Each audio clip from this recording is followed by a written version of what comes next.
hoy en el grupo, el sábado. Yo mañana salgo a las 7 de la mañana, así es que no puedo ir mañana, pero por acá que no los hubiera subido el sábado mediodía, que me lo manden. Y así no se me pasa. Bien. Entonces,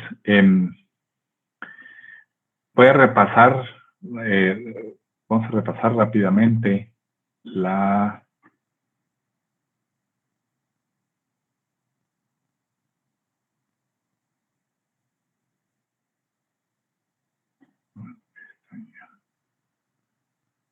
La etapa intermedia, la última sesión que habíamos hablado del asunto en particular. Habíamos recordado, y por supuesto, sin entrar al mismo detalle con la lectura de los artículos, pero por lo menos teniendo esa claridad de cuál es el trayecto ordinario. Porque recuerden que aquí, en esta...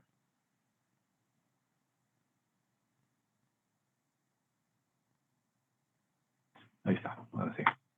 Entonces, en este proceso puede haber una infinidad de incidencias en el camino que nos haga, pues no llevar ese trayecto rectilíneo, esa verticalidad a la que un flujo de procedimiento nos debería de abocar. Ya habíamos visto, sobre todo en la etapa preparatoria, que hay algunas posibilidades en las cuales nos salimos de esa columna vertebral. Igual sucede con la etapa intermedia. Recordando, en todo caso, habíamos señalado que hemos estado hablando del procedimiento común, que hay otros procedimientos, y que el procedimiento común tiene 5 etapas. La etapa preparatoria, que ya vimos, la etapa intermedia, que es la que vamos a explorar de nuevo, la etapa del juicio oral, que es el mero juicio, ¿no? Esta es la esencia al final del procedimiento común.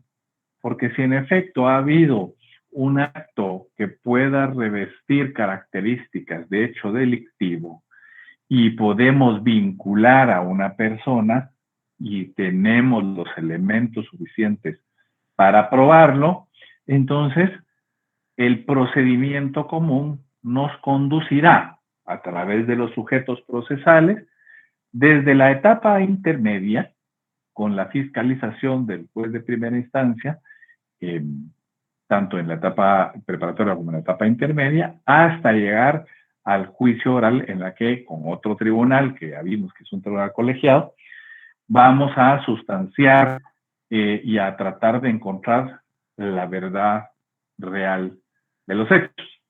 Y eso se hace a través del juicio oral. Lo que probemos en la etapa, el documento que pueda leer un juez, lo que pueda escuchar un juez en la etapa preparatoria o en la etapa intermedia, no significa que se tenga por probado en juicio, como habíamos dicho. Habrá que diligenciarlo, se tiene que llevar a cabo en el juicio para poder proceder. Entonces, en un inicio habíamos dicho entonces que tenemos, que hemos llegado a esta etapa intermedia, sí y solo sí, porque voy a quitar mi cámara para no tener problemas y no darles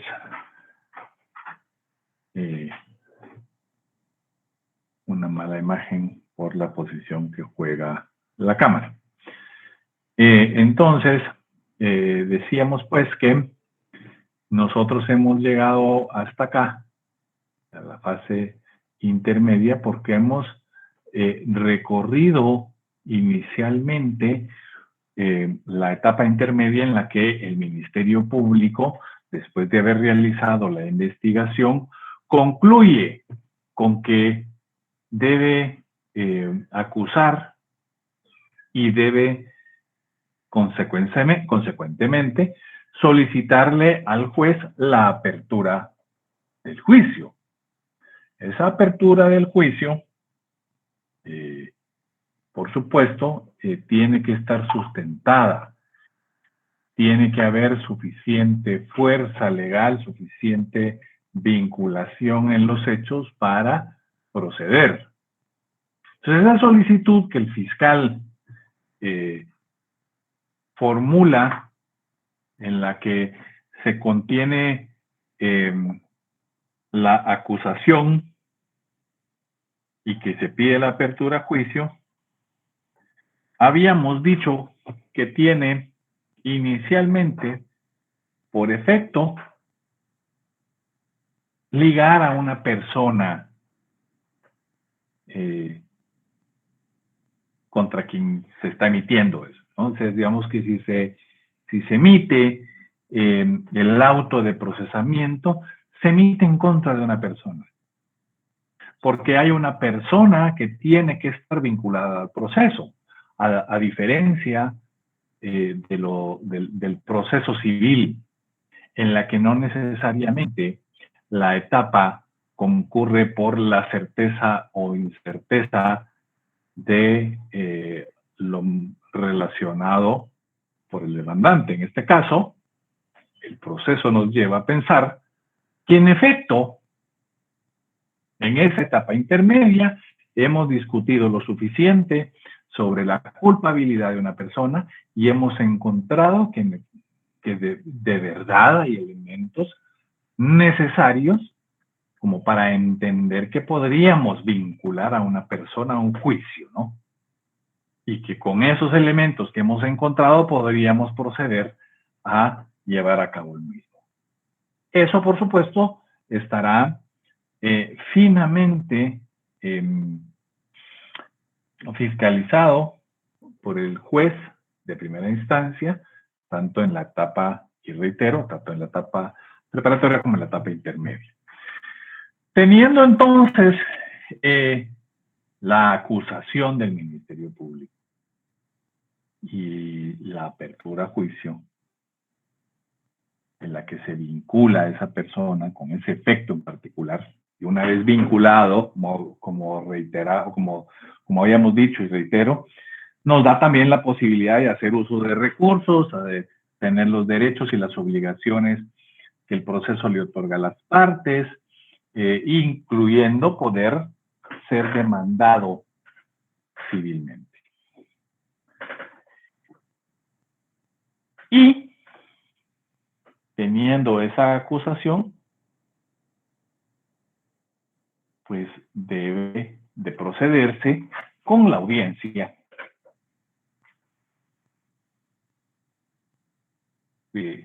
oral, con la audiencia oral en la que se recibe esa acusación del Ministerio Público, señalando, por supuesto, los días y hora para el efecto. Esa audiencia, esa audiencia oral que está señalada en el artículo 340 y que, si no mal recuerdo, leyó Luisa Fernanda. A veces me acuerdo de eso, ¿no?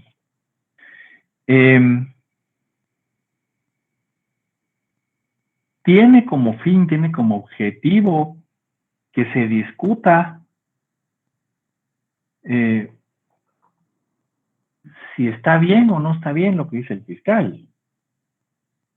Aquí entramos a una etapa, esta etapa intermedia, en la que el objeto de la etapa intermedia es ejercer control sobre ese requerimiento que hizo el Ministerio Público. Entonces, el primer paso es precisamente ese, fijar una audiencia en la que, en definitiva, se proceda a discutir si es correcto o no es correcto, si es pertinente o no es pertinente, si es adecuado o no es adecuado, lo que ha requerido el fiscal. Que en este caso estamos hablando de una acusación por parte del Ministerio Público. Entonces, si se formula esa acusación, entonces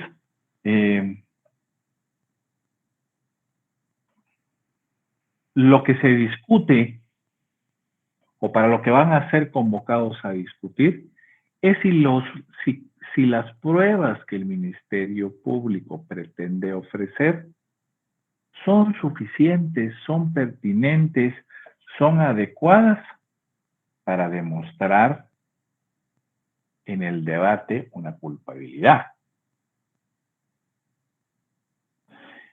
Suena a que prácticamente la prueba se diligencia. Suena a que ahí, desde ese momento, nosotros podríamos determinar la culpabilidad, pero no. Suena a eso, porque la línea, y aquí es donde los abogados, por eso es que nos temen mucho algunos otros profesionales, porque nosotros, la cultura nos hace tener un distingo importante entre el significado de cada vocablo. Y en esta particularidad, lo que el código pretende con esos vocablos que hemos nosotros leído en la clase anterior y que ustedes pueden revisar en su código, tiene como objetivo precisamente eso, ¿no? O sea, discutir sobre si puede o no probarse, no sobre el contenido de la prueba. Dos son los elementos sobre los cuales vamos a discutir. Los hechos. Es que fíjese, señor juez, que el socio llegó a la sociedad anónima, uno de los socios, dijo que él era el socio mayoritario, era el dueño, que él podía llevar lo que quisiera y se llevó los libros de acciones. Los libros de accionistas. Se llevó los libros de contabilidad.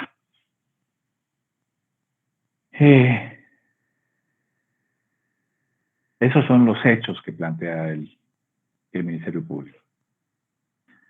Pero resulta ser que los hechos que está planteando el señor no puede ser que sean ciertos, el señor fiscal, no puede ser que sean ciertos, porque resulta ser que el accionista al que él está señalando los hechos, o en los hechos, pues es sordomudo de nacimiento. Entonces se discute los hechos. Está planteando. Y posteriormente, bueno, pues, o en conjunto, pero el otro elemento que debemos de discutir es si lo puedo, como Ministerio Público, como parte, si lo puedo o no lo puedo probar con lo que estoy presentando. Y aquí viene el involucrar. No estamos hablando de pertinencia todavía. Estamos hablando de la probabilidad de probarlos. Y esa probabilidad y esos hechos planteados son los que se discuten en ese momento, en esa audiencia.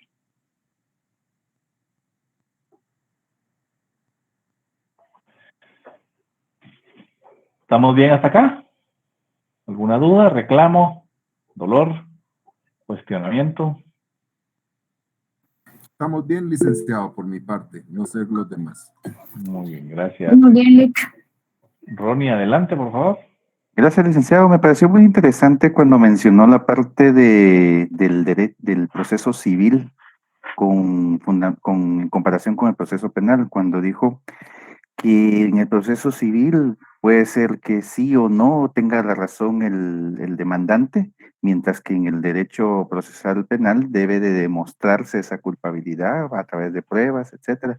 Esa comparación a mí me ilustró un poquito. Quise hacerle llamamiento porque me imagino que a varios podía tener como dos procesos a la par que podía aclarar uno con el otro. Por ejemplo, no es que estemos hablando de civil, sino que solo que el derecho procesal civil es muy distinto al derecho penal y hace ese énfasis cuando usted puso el ejemplo. Gracias, solo quería hacer el llamamiento a su exposición. Muchas gracias, Ronnie. En efecto, ese es el tema cabalmente. Y me excuso porque no recuerdo si finalmente tienen o no ya ganado el procesal civil. Pero en el proceso, y si no lo han cursado, pues ya lo cursarán y entenderán que en el proceso civil avanza independientemente de cuál pueda ser el resultado final. ¿No? O sea,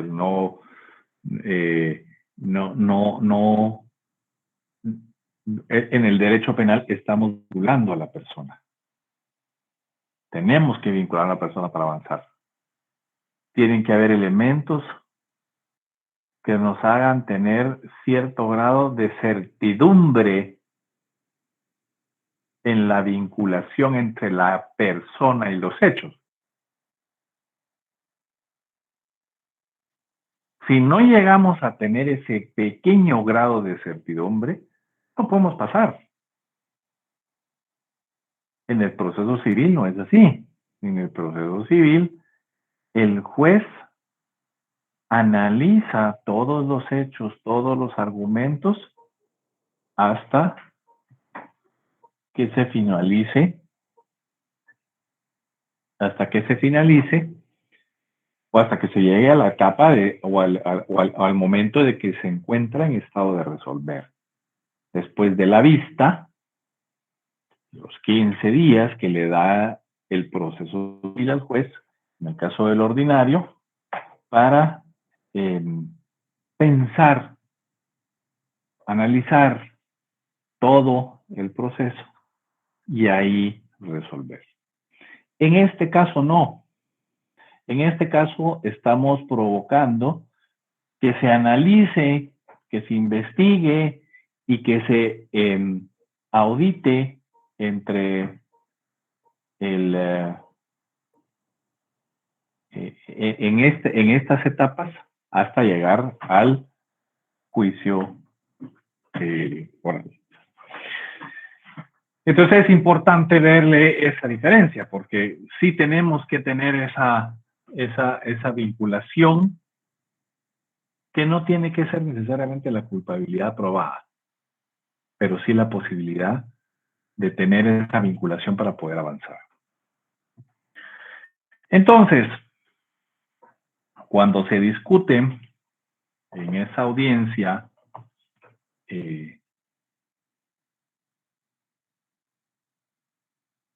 esta situación,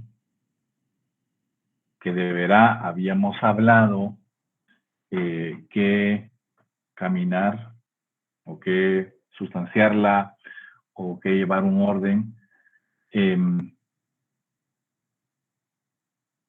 como habíamos dicho en la sesión anterior, el propio código nos remite al orden que se establece en el artículo 82, en lo aplicable, por supuesto, ¿no? Que es la audiencia primera declaración. ¿Qué quiere decir eso? Que vamos a permitir que el Ministerio Público exponga sus razones por las cuales considera que debe acusarse y las partes, o cada una de ellas, tendrá la oportunidad de discutir, de señalar lo que dice el Ministerio Público. ¿Y qué tenemos que hacer nosotros como parte? Bueno, pues por supuesto el Ministerio Público tratar de convencer al juez y demostrando esa vinculación entre la persona y el sujeto y los hechos. Y el defensor o los defensores, todo lo contrario. Tratar de demostrar o discutir o señalar que no se puede probar esa relación sujeto con hechos. Que no hay probabilidad de que se pueda probar en juicio oral. Ahora bien, una vez que se haya escuchado a todas las partes dentro de la audiencia, debe dictar el juez la resolución inmediatamente después de haber escuchado a todos. En ese mismo momento, tiene la posibilidad de dictar el sobreseimiento, el archivo, la clausura provisional, si no está convencido de que la acusación planteada por el Ministerio Público tiene los elementos que hayamos dicho. Es decir, hechos contundentes y posibilidad de probarse en juicio oral. Perdón que me está entrando una llamada. Solo voy a contestar porque...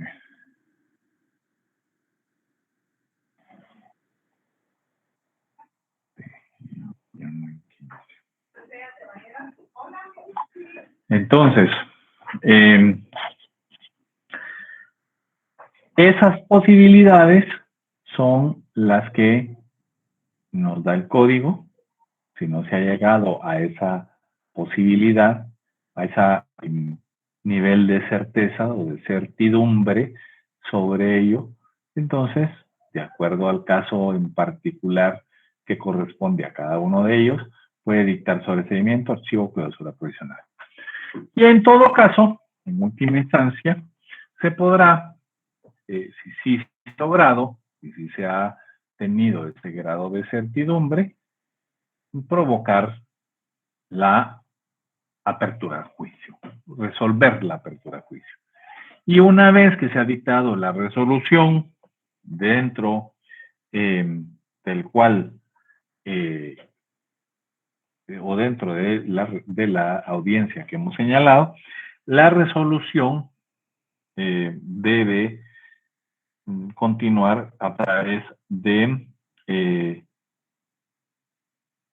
lo que se denomina el auto de apertura a juicio. Ese auto de apertura a juicio, el auto es una resolución, el juez ha decidido, ha resuelto abrir a juicio, admitir la acusación. Y con ese auto de apertura a juicio, en la que se deberá, por supuesto, llenar unos requisitos que habíamos visto por acá, es que ya se puede proceder a citar al juicio. Siguiendo, pues, por supuesto, el siguiente paso, que es la audiencia de ofrecimiento de prueba. Pero es que la audiencia de ofrecimiento de prueba ya no tiene, en esencia, una fórmula que nos permita desvincular al imputado. Es decir, ya vamos a estar en la preparación precisamente del juicio, en la que vamos a discutir, en la que se va a ofrecer, la que se va a señalar al tribunal cuál es la prueba que yo voy a desarrollar en el juicio, en el debate. Esa etapa del debate que viene después y que será citada y en la que habíamos leído en la sesión anterior, que el juez de primera instancia se pondrá de acuerdo con el tribunal de sentencia para señalar el día y la hora para que las partes estén citadas al juicio. Y por supuesto,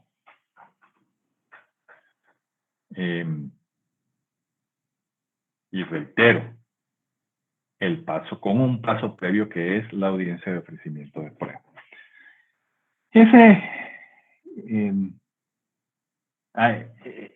Esa audiencia de ofrecimiento de prueba es importante ponerle hincapié, porque aquello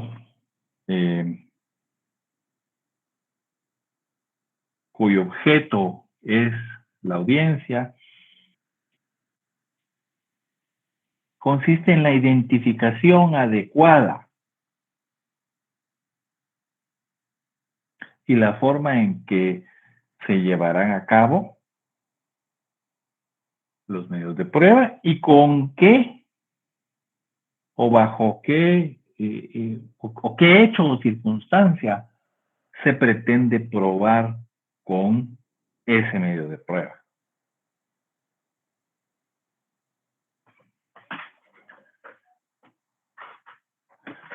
Presento como perito a un médico que me pueda indicar que el señor accionista que está siendo acusado de haber hurtado los libros de contabilidad y el registro de acciones,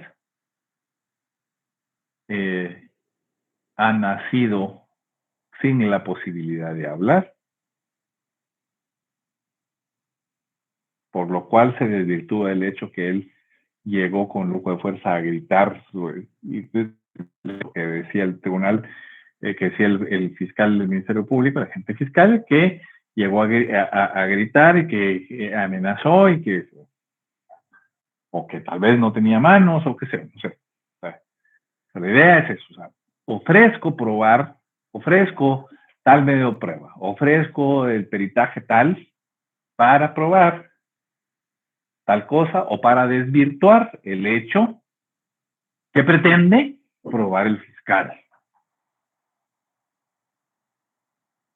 Ofrezco un informe, ofrezco lo que sea, lo que tenga, ofrezco 3 testigos que señalan que yo estaba bañándome en el río Motagua el día en que ellos indican, que el Ministerio Público indica que se estaban robando los libros en la zona. Por lo cual pretendo probar, o con lo cual pretendo probar, que no hay vinculación entre los hechos y mi patrocinado.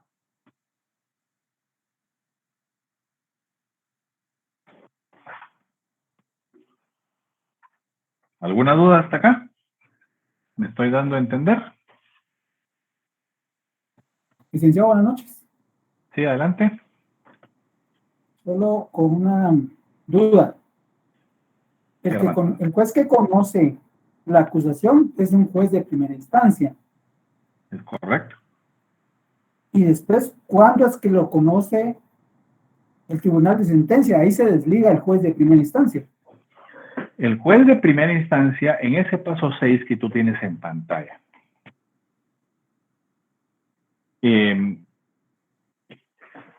ese preciso instante, el juez de primera instancia se desvincula. Es el último acto en el que participa ese juez de primera instancia, porque el juez señala el día y la hora con coordinación del tribunal de sentencia. Se tiene que ir a preguntarle al tribunal de sentencia, mire, ¿cuándo le podemos citar a tal juicio? Por supuesto que eso no lo hacen platicadito, lo hacen documentado. Se oficia y viene un oficio de regreso indicando las fechas y las horas, y con esas fechas y horas se cita por de primera instancia. El juez puede notificar hoy la resolución en la que cita a juicio oral público con territorio continuo para el 15 de mayo del año 2022. Notifica y el juez de primera instancia ya no tiene nada más que hacer en este procedimiento común. A partir de ese momento se convierte, como vemos más adelante, también, ya cuando veamos la etapa del juicio, ahí ya se convierte en parte el trabajo que le corresponde al tribunal de sentencia.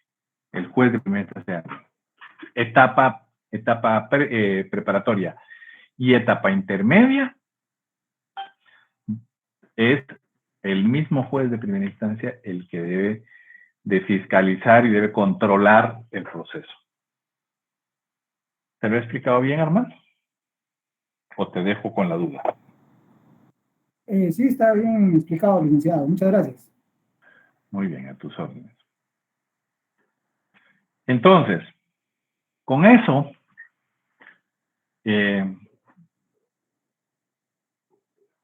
con esa audiencia de ofrecimiento de prueba y habiéndose resuelto cuál es la prueba ofrecida, esa es la que se admite. Ya habíamos dicho que el código pide que sea pertinente, que no sea abundante o que no sea innecesaria, ¿verdad? ¿Cuál es la prueba innecesaria?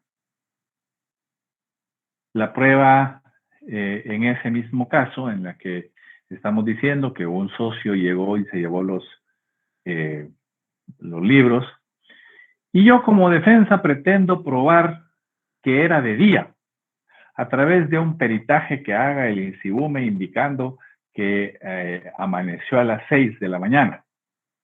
A las 5:22 salió el sol. Entonces yo con eso pretendo probar que ya era de día cuando sucedió.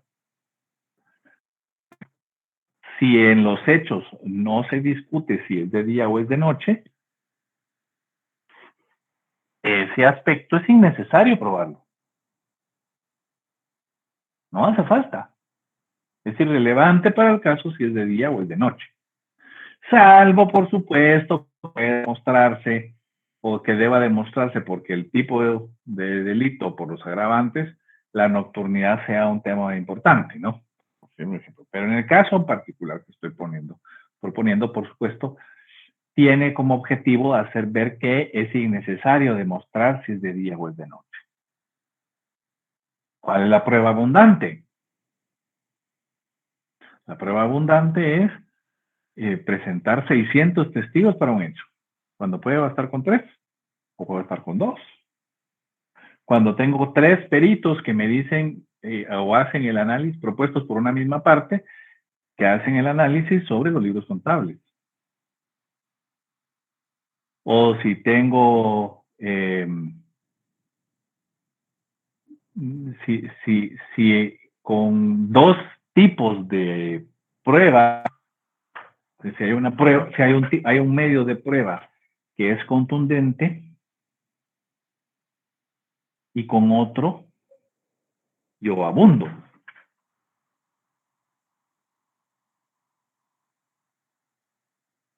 Por ejemplo, yo puedo presentar como prueba documental un contrato firmado, contrato de arrendamiento, firmado en el protocolo de un notario, y el notario tiene fe pública, y con eso es suficiente para probar que lo firmó. Pero adicionalmente yo presento como prueba testimonial, o como prueba el testimonio del notario, en el que hace constar, en el que quiere probar que en efecto él llegó a firmar. Es prueba abundante. No hace falta presentar. Entonces eso es lo que el juez va a resolver. Va a admitir la prueba que es pertinente, la que sirve, y rechazará aquella que abunde, aquella innecesaria, y por supuesto la que sea ilegal, ¿no? Aquella que ha sido conseguida por alguien que es legal, estará rechazada. Sí, Sergio, adelante.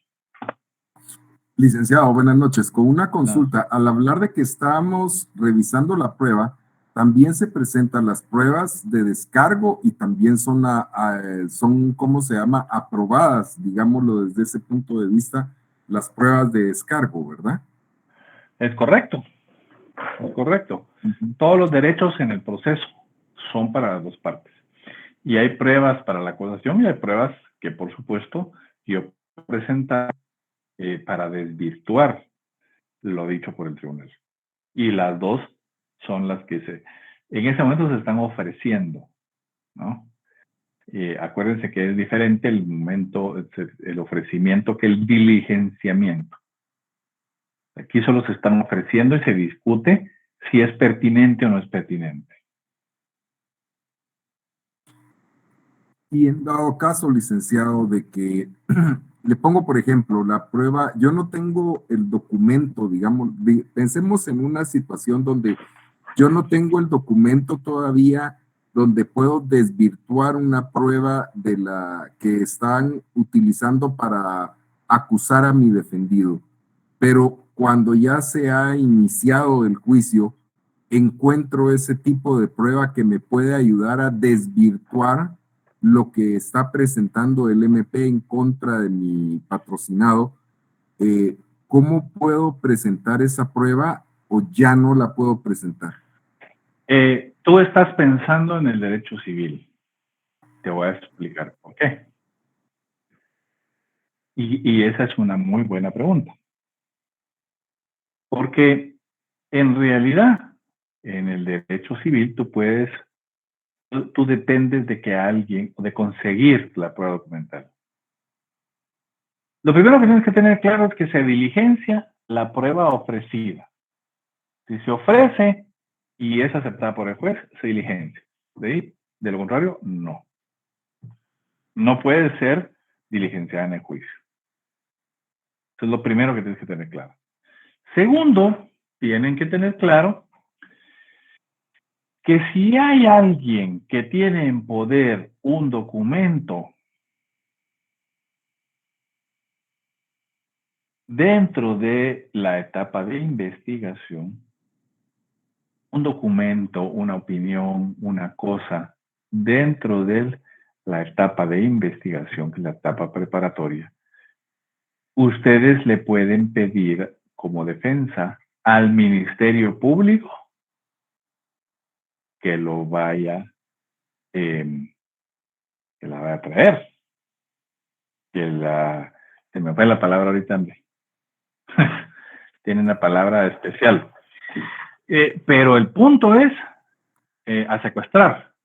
Lo puede secuestrar el Ministerio Público, no solo porque él diga, pues es la petición. Usted recuérdense que era lo que discutíamos al principio. El Ministerio Público juega un doble papel, que a veces es difícil hacérselo entender a la gente, porque resulta ser que el Ministerio Público puede tener una buena imagen porque nos llevó a juicio, pero el objetivo principal de él, al tener el monopolio de la acción penal, es encontrar la verdad. Y en esa función de encontrar la verdad, que es principal, el Ministerio Público puede no solo conseguir prueba para acusar, sino encontrar prueba que le beneficie al imputado, al indicado. En ese sentido, ese documento que lo tiene en su poder una organización, un particular o lo que sea, yo como defensa se lo puedo solicitar al Ministerio Público que lo vaya a buscar. Si el Ministerio Público se niega, yo tengo que acudir al juez de primera instancia para que discutamos en una audiencia esa situación y que el juez decida si procede o no. Entonces el Ministerio Público, el juez obligará al Ministerio Público a traerla. Y eso no solo es con documentos, puede ser con opiniones. Hace poco me pasó en un caso que yo dirigía, le señalé a los abogados que tenían que pedirle al Ministerio Público la opinión de un órgano administrativo sobre un tema en específico. Y el Ministerio Público tuvo que ir a pedirlo tal como se solicitaba y se lo pidió a ese órgano. No era opinión, no era un documento que existía. En ese momento lo elaboraron, lo llevaron. Si no, hay una audiencia de discrepancia que se llama, en la que yo tengo que ir a discutir ante el juez por qué procede lo que yo pido y que el Ministerio Público se está negando. Pero regresando a lo que tú planteas, si eso te pasa, evidentemente no vas a tener la oportunidad de presentar la denuncia porque tienes que haberla ofrecido. Ya vendré, ya analizaremos qué pasó. Pero si tú sabes que existe ese documento desde el principio, es en la etapa preparatoria que tú debes procurar buscarlo. ¿Te lo he explicado bien, Sergio? Sí, licenciado. Lo que pasa es de que yo le preguntaba porque CICIG secuestró muchas pruebas.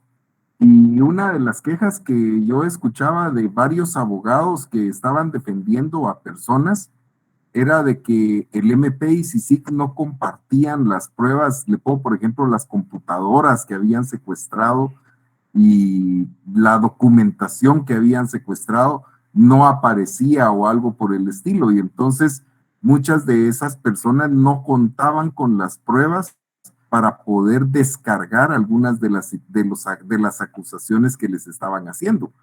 Pero yo creo que ese es tema de otra situación, pero sí le entendí muy bien, licenciado. Gracias. Muy bien. Con mucho gusto, Sergio. En efecto, este es un tema sobre el cual hay que profundizar y hay suficientes temas de tesis en ese sentido. Bien, hemos llegado a la hora. Ya nos pasamos unos minutos. Hemos concluido entonces la etapa preparatoria y la etapa intermedia. Quedamos entonces de que nos vemos después de Semana Santa para el parcial, en la fecha convenida, y que yo les envío documentos de respaldo para que podamos ir colaborando, y a lo mejor las actividades las vamos dejando para el final, ¿verdad? Porque ahora, según me recuerdo, son 30, 40 y 30 la evaluación, ¿verdad? Así es, licenciado. Ok. Sileni, adelante.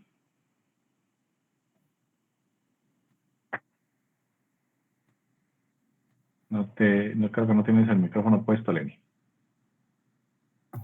Perdón, le preguntaba que para el segundo parcial nos incluye solo la etapa intermedia, ¿verdad? Creo que no. Básicamente vamos a ver las dos etapas. Porque, si mal recuerdo, nosotros llegamos únicamente a la noticia criminal. Entonces, a partir de la criminal, si ya no vamos a ver qué diferencia hay entre la denuncia y la querella, lo vimos, ya lo vimos ahí, vamos a ver todo el resto de la etapa preparatoria y la etapa intermedia. La etapa intermedia es muy chiquita, porque no tenemos nada de qué preocuparnos. Pero, como siempre, lean, vean los esquemas. Yo voy a dejarlos subidos lo más pronto posible. Y ya saben que pueden sacar sus copias, que pueden sacar sus códigos, sus notas, etcétera, etcétera. No hay ningún inconveniente. No está prohibido. Lo que necesito es que vayan precisamente a buscar. Si tienen dudas, no resuelvan los exámenes de este tipo como que si son de Tinguari, a ver qué sale. Vean el lenguaje con el cual está escrito, confíen en ustedes, lean y respondan de manera consciente, que es lo más importante. Gracias, licenciado. Con mucho gusto, Lili. ¿Alguna otra duda? Miedo, dolor, señalamiento, reclamo.